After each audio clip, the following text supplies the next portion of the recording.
Boa tarde a todos. Queria parabenizar primeiramente o Gelson, que me fez o convite. Queria parabenizar a Rosane pelo incentivo à população para essa data tão importante, que é o Outubro Rosa, né? Esse mês tão importante. E agradecer a toda a equipe do Shopping pelo convite. Tá certo. E, doutor, nós temos muitas dúvidas em relação, né, a esse assunto, câncer de mama. O índice de casos, assim, doutor, ele tem aumentado com o passar do tempo? Exatamente. Há uma alternância de idades? Como é que está tudo isso? Então, são várias situações que acontecem, né? As pessoas me perguntam assim, eu vou só me apresentar rapidinho. Ah, claro, por favor. Eu sou cirurgião oncológico, eu sou membro titular da Sociedade Brasileira de Cirurgia Oncológica, responsável pelo serviço de cirurgia oncológica do Hospital do Rossio, em Campo Largo. Trabalho também em Curitiba, em hospitais privados. E agora vou responder a pergunta que tu me fizeste. A incidência tem aumentado, sim, do câncer de mama, né? Incidência, para quem não sabe, é o número de casos novos por ano, né? E a prevalência são casos que já existem. Então, a incidência tem aumentado, não somente porque está aumentando a população no mundo, né, no Brasil está aumentando, mas também pelo fácil acesso aos métodos diagnósticos, né? Então, a população tem mais acesso aos métodos diagnósticos, por isso tem também aumentado o número de casos novos, né? Só para você ter uma ideia, assim, no Brasil, o Instituto Nacional do Câncer, chamado INCA, ele estima para 2017, para este ano, 57 mil casos novos, quase 58 mil. Dá para lotar o estádio do Pacaembu em São Paulo só de números novos de câncer de mama no Brasil. Então, esse é um número alarmante. Essa estimativa é pelos dados dos anos que se passaram, se confirmaram, né? Então, é uma estimativa bem importante. Então, os órgãos governamentais, né, e a sociedade têm o dever de estar preparado para isso, né? E combatendo e detectando precocemente, que é o principal objetivo e a mensagem que o Outubro Rosa nos traz. Aumentou o número de casos, doutor. E em relação à idade? O câncer de mama, ele tem um fator de risco, que é a idade. A idade é um dos principais fatores de risco para o câncer de mama. Ele costuma ser raro antes dos 35 anos. Ele não é que não existe. Eu tenho pacientes com 22 anos com câncer de mama, mas ele é raro antes dos 35. E a incidência começa a aumentar a partir dos 50, 55 anos de idade. Então, é um fator de risco a idade. Quanto mais passa o tempo, maior a chance da mulher desenvolver o câncer de mama. E a gente sabe que o tratamento é bastante agressivo, né? Em alguns casos ou em todos os casos, doutor? Essa é uma pergunta muito importante e ela, na verdade, é um paradigma, assim, né, para todos nós. Todos os oncologistas, mastologistas, cirurgiões oncológicos, os pacientes, a grande maioria das mulheres fala assim, mas doutor, é uma cirurgia mutiladora. Na verdade, o próprio câncer, a evolução natural dele é agressivo. Nós não podemos ofertar um tratamento com menor agressividade. E nós temos que dar o tratamento que aquele paciente merece para aquele estágio da doença naquele momento. Entendeste? Então, assim, quanto mais precoce é o diagnóstico, mais conservador eu consigo ser com o meu paciente. Entendeu? Eu não consigo ofertar um tratamento conservador para uma doença muito agressiva, alastrada. Então, por isso, mais uma vez, a importância do diagnóstico precoce.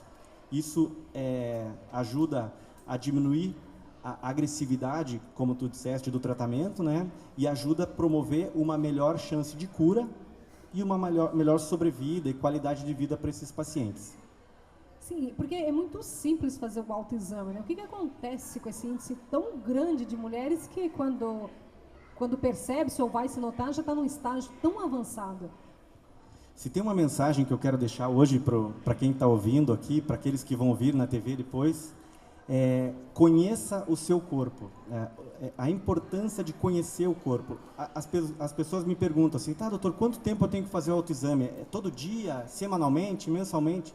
Eu costumo dizer assim, o autoexame é uma maneira da mulher identificar precocemente aqueles sinais que o câncer está dando para ela. Ele está dizendo que ele está ali. Então a gente tem que reconhecer, olha, o meu mamilo não era assim. ele começou a ficar invertido. Quando eu levanto o braço, a minha pele repuxa aqui, ó, tá estranho, não era assim.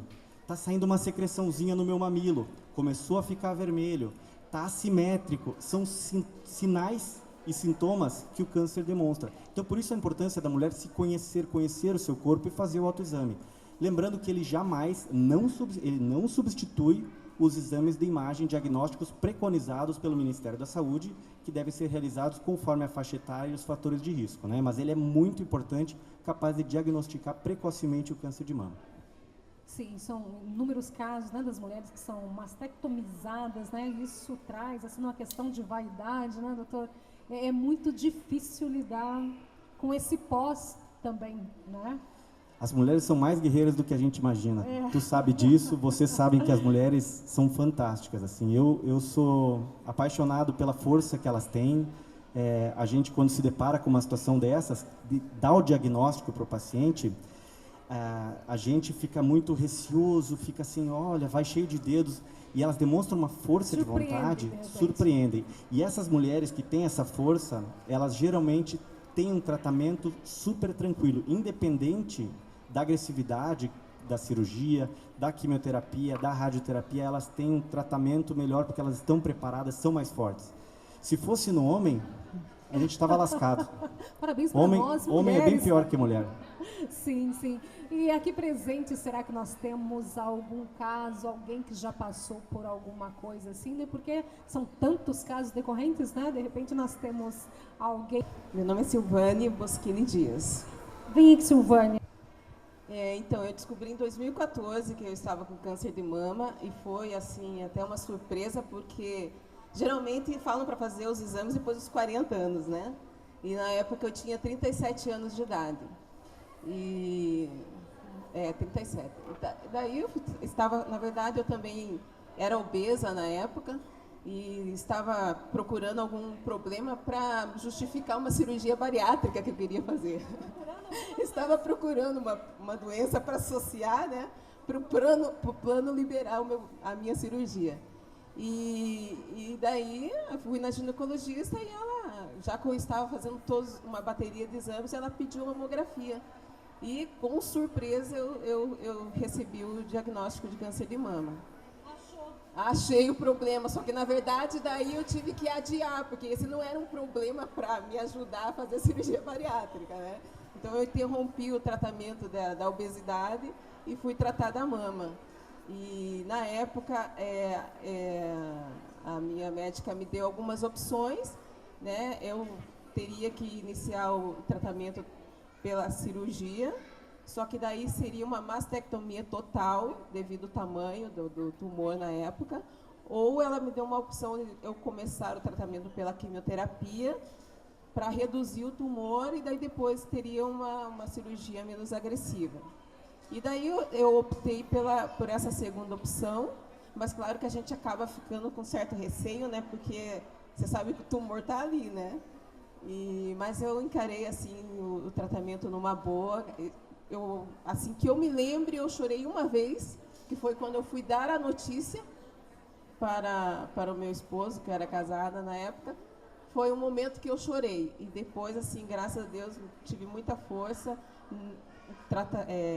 Enfrentei o tratamento com bastante garra ali, né? Não tenho o que me queixar até das quimioterapias, das reações, assim, não tive muitas reações. Tive problema de TEP também durante o tratamento, um tromboembolismo pulmonar, mas assim, enfrentei na boa, assim, graças a Deus, hoje estou curada, eu faço um acompanhamento, ainda uso um medicamento, por 10 anos eu vou usar esse medicamento, mas é via oral, tomo em casa todo dia, bem tranquilo, e continuo fazendo os exames de rotina para evitar qualquer recidência, né? Isso aconteceu em 2014, eu fiz a cirurgia no final de 2014. Em 2015 eu fiz a radioterapia, né? E até, acho que em maio de 2015 eu encerrei meu tratamento.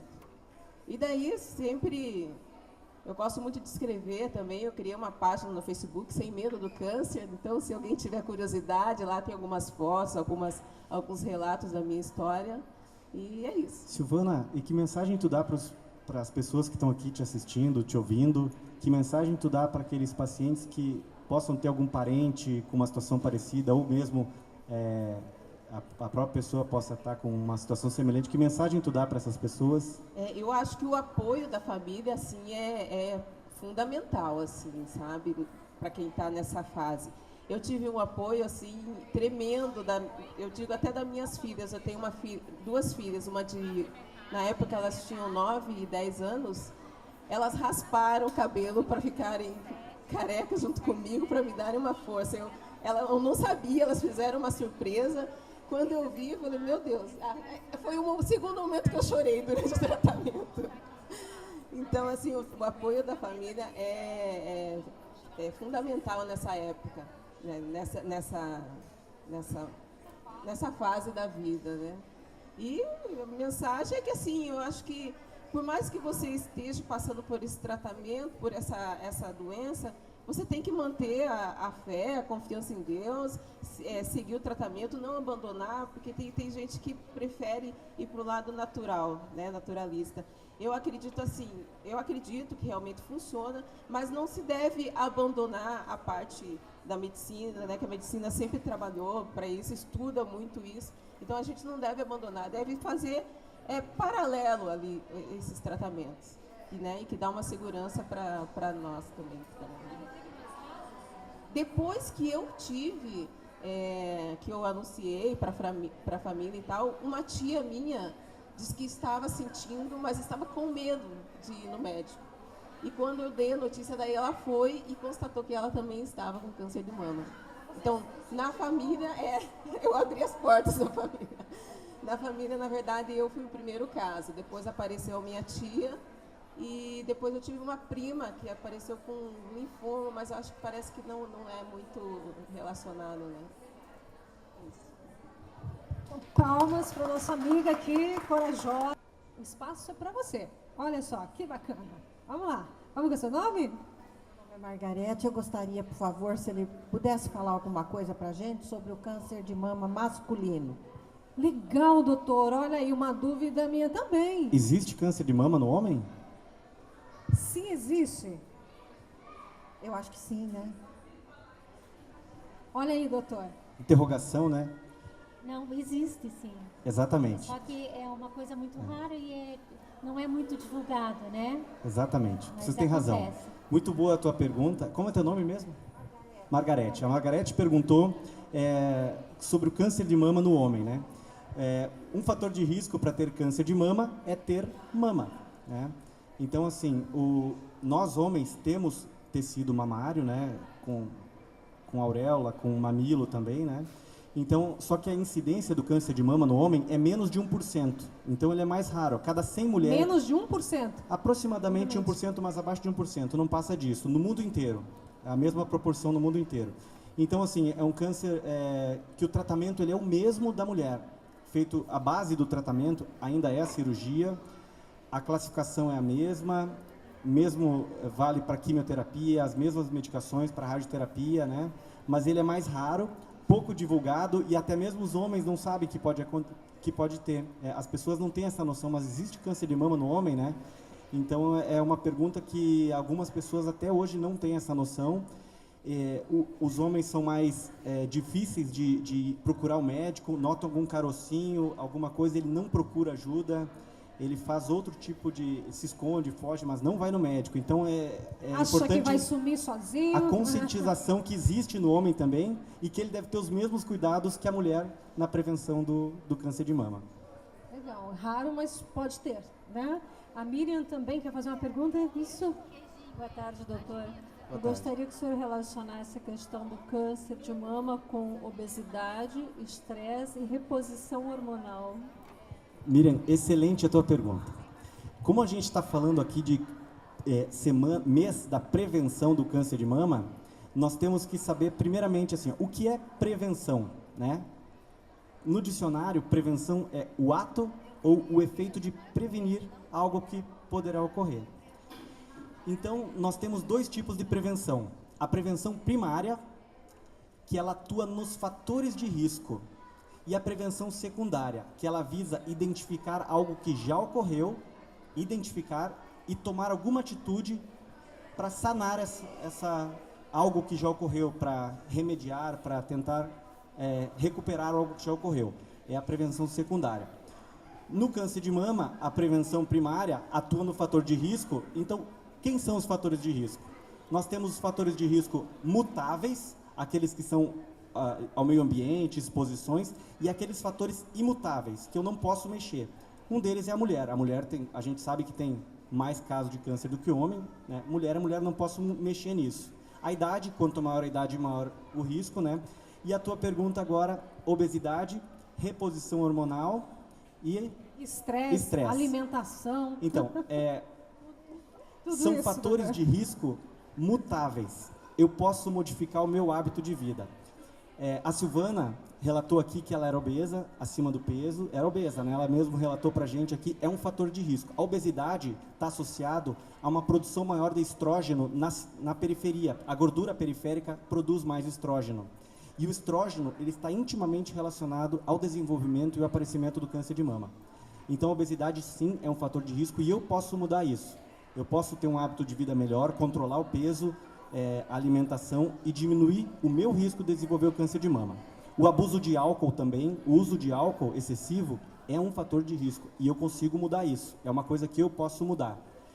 O estresse. A gente, recentemente, tiveram alguns estudos, porque assim, as pessoas preocupam com alimentação, com isso, com aquilo, cigarro, álcool, aquelas coisas já batidas. Mas alguns grupos, principalmente na Europa, fizeram alguns estudos sobre o desenvolvimento do câncer em pacientes com nível de estresse elevado. Mas como que eu vou medir que o meu estresse é maior que o teu, que o dela? Como a gente faz para mensurar isso? É muito subjetivo. Mas os estudos todos mostraram que que as pessoas que vivem com maior nível de estresse, trabalho, casa, relações familiares, um estudo retrospectivo, né, daqui para trás. Então foram avaliados quem teve câncer, tantos pacientes. Aí foram analisar o estilo de vida e foi comprovado que aqueles que tinham maior nível de estresse tinham mais chance de desenvolver o câncer. Tem um fator de risco associado, sim. E a reposição hormonal, que é uma coisa que já teve mais em alta, eu acredito que há uns 10 anos atrás, muitos endocrinologistas e médicos, geriatras, vão fazer reposição hormonal para melhorar a qualidade de vida da mulher na pós-menopausa. Então, um fator de risco que eu acabei de comentar é o estrogênio, né? Aquela menina que menstrua, a menstruação na menina primeira, chamada menarca, menstrua muito precocemente e ela tem a menopausa mais tardia, ela tem uma exposição maior ao longo da sua vida ao estrógeno. E isto é um fator de risco. E a reposição hormonal, a gente deve ser evitado, naqueles familiares que têm parentes com câncer de mama próximo, deve ser totalmente evitado. A Sociedade de Cirurgia Oncológica, Mastologia e Cancerologia Clínica, Oncologia Clínica, são contra as reposições hormonais, por esse motivo. Não só o câncer de mama, mas também câncer de ovário, câncer ginecológico. Entendeu? Então, a reposição hormonal é um fator de risco, sim. Deve ser evitado. Mais alguém que queira perguntar? Oba, que delícia, adoro essa bom interação. Boa tarde. Então, aqui próximo ao Shopping Água Verde tem uma clínica, né? Ela é alternativa e ela faz um trabalho muito interessante com a população portadora do câncer em geral, né? E dessas pessoas que tiveram e ainda continua tendo câncer, né, fazendo tratamento. E esse centro é um centro espírita voltado a essa população. Então, vai gente de inúmeras religiões, porque até um ponto que você está fazendo um tratamento e esse tratamento às vezes é irreversível, não diminui o tumor e as pessoas ficam descrentes e elas buscam outras alternativas. E nesse centro espírita voltado a pacientes oncológicos, há relatos dessas pessoas com câncer. E eu tenho percebido que essas pessoas fazem uma alimentação boa, cuidam da alimentação, muitos não fumam, não têm vício. E o que eu tenho visto, o índice bem alto, uma porcentagem grande dessas pessoas, é o emocional, é não saber perdoar, é muita rivalidade na família, muita discórdia. As pessoas gananciosas, às vezes os pais ainda estão vivos, eles já estão disputando com o irmão, com o parente, um bem material, sabe? Então, eu vejo assim que é a família, que é o não saber perdoar, é o relacionamento entre família, é discórdia assim, de marido, de mulher, de irmão com irmão. Como é mesmo o teu nome? Zinair. Zinair? Isso. Zinair, foi excelente, maravilhosa a tua colocação. Então, é isso muito daí importante. eu tenho visto que está assim, uma porcentagem grande disso. Então, eu tenho visto assim, que quando essas famílias passam a ter uma harmonia, um equilíbrio emocional, o paciente começa a ter uma recuperação e chega até a curar. Sim. Sabe? Interessante. Foi muito importante a colocação que tu fizeste. Eu observei 3 pontos importantes na tua afirmação. Primeiro delas, são grupos de várias religiões que buscam tratamento, melhorar a qualidade de vida. Então, nós estamos falando de melhorar, né? E identificar aqueles fatores de risco, como o estresse, que ela falou anteriormente, né? Então, assim, a Silvana comentou, e tratamento natural, a gente deve continuar a acreditar no tratamento médico, falaste isso, né? Que a gente deve acreditar, porque o câncer de mama, ele é o câncer mais comum nas mulheres, né? Então ele é estudado no mundo inteiro, já foram feitas inúmeras tentativas de tratamento, e hoje em dia ele se transformou numa doença crônica. A gente consegue tratar cronicamente ele com um excelente índice de cura, né? Mesmo nos... Exatamente. Eu até vou somar com o que a Silvana falou anteriormente. Ela colocou alguns pontos que me chamaram a atenção. A minha família me apoiou muito, as minhas 2 filhas rasparam o cabelo. Ela falou da equipe assistente médica, ela falou que ela acreditava, fiquei forte, eu acreditei, rezei. Então, essas coisas, eu costumo falar para os pacientes, quando começa o tratamento, imaginem uma mesa, e eu tenho 4 pilares nessa mesa. E o meu paciente é um copinho de cristal aqui em cima. É um copão de cristal, meu paciente é maravilhoso. Tem um copo de cristal aqui em cima. Os 4 pilares que se sustentam esse paciente, um deles é a família. Ela é extremamente importante no tratamento do câncer de mama. E não só do câncer de mama, de todos os tratamentos. Segundo pilar é a equipe multidisciplinar. Equipe médica, de enfermagem, nutricionista, psicólogo, enfermeira, o porteiro que vai te dar um oi quando você está triste, ele dá aquele bom dia com aquele sorriso e você já fica mais confortável, né? Outro pilar é a religião. Eu acreditar em alguma coisa, eu preciso acreditar. E o 4º pilar, e talvez cada vez mais eu vejo que ele é muito importante, é o meu eu, como eu estou me sentindo. Então, assim, se um desses pilares falha, o tratamento não vai corretamente. A gente precisa sustentar muito bem esses 4 pilares para o tratamento ficar o melhor possível para aquele paciente. Então é importante ter família, é importante acreditar, é importante ter religião, ter uma equipe que tu pode contar a qualquer momento, entendeu?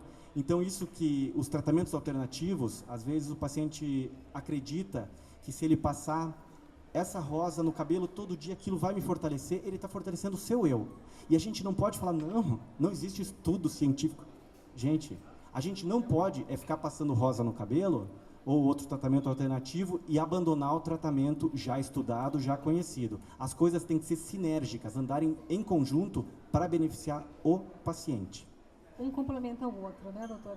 Nós temos um amigo aqui que ele também quer falar um pouquinho, ele teve câncer de próstata. É gostoso a gente ouvir, porque nem sempre todo mundo está disposto a falar, né, sobre essa doença, né, o que ela causa, o que ela traz para a nossa vida, para a família toda, na verdade, acaba causando um estrago, mas a gente consegue recuperar, não é mesmo? Como que é o seu nome?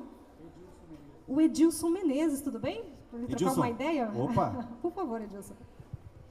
Então, meu relato é o seguinte, é semelhante Esses outros problemas que eu tinha, né? E coincidentemente eu acabei descobrindo que estava com câncer de próstata. Isso porque eu me cuidei desde os 40 anos. Eu já fazia exames, tanto o do PSA quanto o exame de toque. Esse é o que todo homem acha que, né? A maioria dos homens tem receio, tem medo, mas isso aí é uma bobagem tremenda. A maior bobagem é a gente não se cuidar. Isso. E aí eu acabei descobrindo que eu estava com, né, como eu falei, estava com outros problemas, e num dos exames de PSA eu reparei que havia elevado o grau. Aí eu voltei lá no meu médico, aí ele pediu para repetir o exame, aí fizemos a biópsia e constatei que estava. Aí na época a minha esposa me ajudou bastante, ela também se licenciou para poder me ajudar no tratamento. Aí eu fui procurar entender quais eram os tratamentos que tinham disponíveis à época, né? Isso tem o quê? 2 anos atrás. Foi recente. Eu tive, então, a oportunidade de procurar, ver a parte de cirurgia, a parte de químio, de rádio, e acabei decidindo, com um colega seu, da área, o Dr. Marcelo Bendac, optei por um tratamento novo, até novo aqui em Curitiba, que chama-se Raifo, que para mim foi o que eu achei o mais confiável e que poderia me fazer um melhor resultado e com muito menos, isso, uma recuperação mais saudável, com muito menos sequelas. Mas eu acho que o importante disso tudo é os homens, né? Nós homens, não termos vergonha. Tenho que fazer o exame, faça o exame de toque. Eu até sempre brinquei com a minha esposa o seguinte: eu acho mais assim constrangedor fazer um exame ginecológico do que fazer um exame de toque. Exatamente. Certo? Então, eu me cuidei, eu fui atrás, me curei. Lógico que o câncer ele tem um prazo para a gente, né, descartar efetivamente quando acho que 5 anos, no mínimo, ali, para você estar totalmente curado, para estar totalmente livre. Mas eu estou no acompanhamento ainda, mas estou muito satisfeito pela opção que eu fiz de tratamento. Se sente curado? Me sinto curado, perfeitamente. Sim, ela me apoiou muito. Foi importante, que nem o doutor falou, o apoio da família, o apoio dos amigos, que é muito importante. A religião também, a fé é muito importante, você ter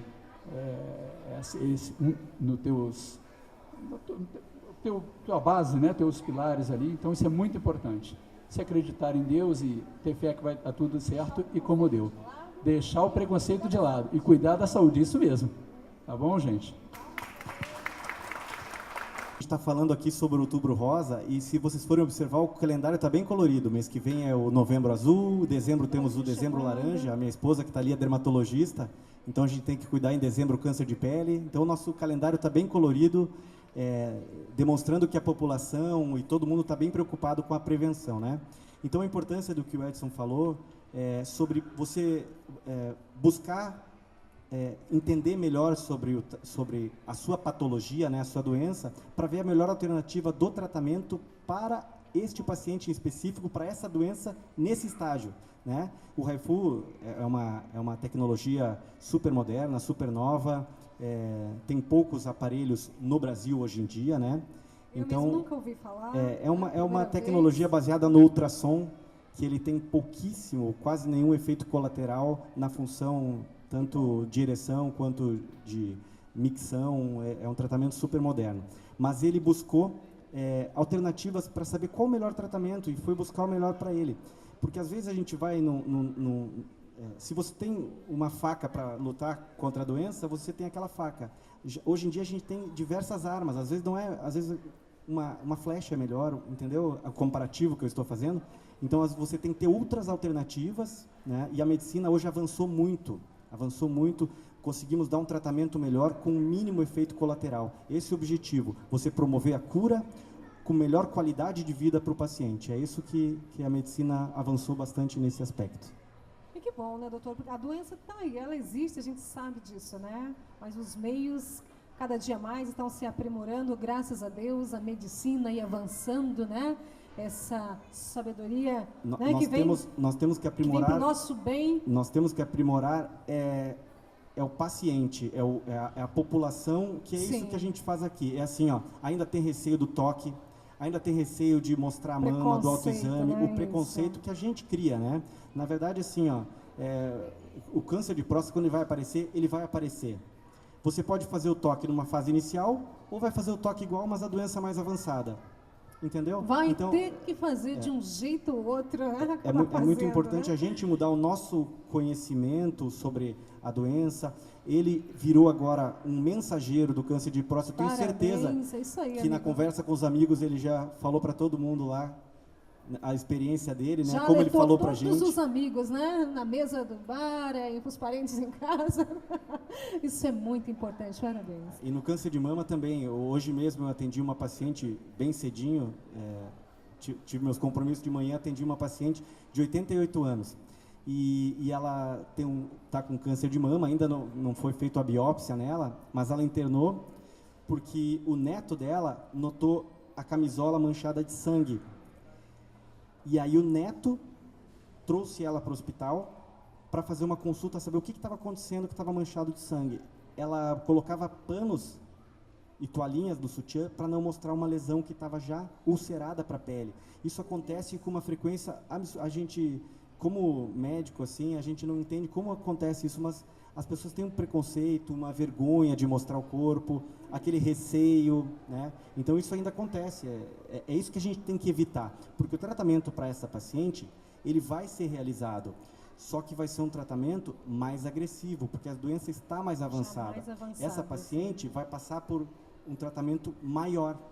Sim. Se esse tratamento fosse iniciado uma descoberta muito quando tardia. surgiu, o tratamento dela talvez fosse mais tranquilo, mais suave, simples, mais né? breve, sim. Exatamente. Então, é isso que a gente busca, a detecção precoce, que é a prevenção secundária que eu comentei antes. É você identificar precocemente aquilo que já está ali e iniciar rapidamente o tratamento. É esse o objetivo do Outubro Rosa, é detecção precoce, o autoexame.